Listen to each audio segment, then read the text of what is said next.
दो माली एक गांव में दो पड़ोसी थे। दोनों माली थे।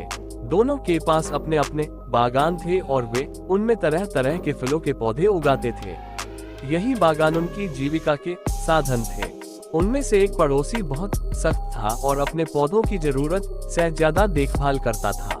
उसे लगता था कि पौधों की अगर ठीक से देखभाल नहीं की गई तो वे नष्ट हो सकते हैं। लेकिन दूसरा पड़ोसी पौधों को प्राकृतिक रूप से विकसित होने देने पर विश्वास करता था।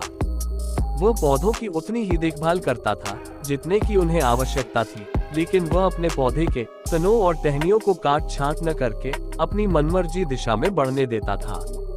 इससे वे स्वाभाविक रूप से विकसित होते थे। एक शाम बहुत भीषण तूफान आया जिसमें भारी बारिश हुई। तूफान ने कई पौधों को नष्ट कर दिया। अगली सुबह जब सख्त पड़ोसी उठा तो उसने पाया कि उसके सारे पौधे उखड़ गए और बर्बाद हो गए।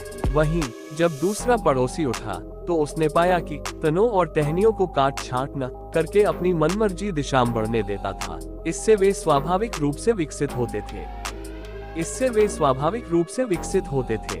एक शाम बहुत भीषण तूफान आया जिसमें भारी बारिश हुई।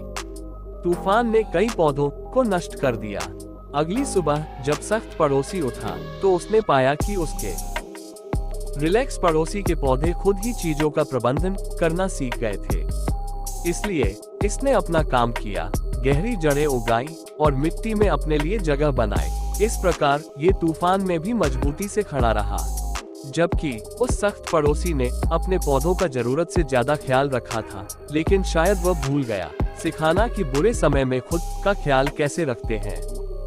संदेश: अभी या बाद में आपको खुद से ही सब कुछ करना होगा। जब तक माता पिता अत्यधिक सख्त होना बंद नहीं करते, तब तक कोई अपनी समझ के अनुरूप सीख पाता।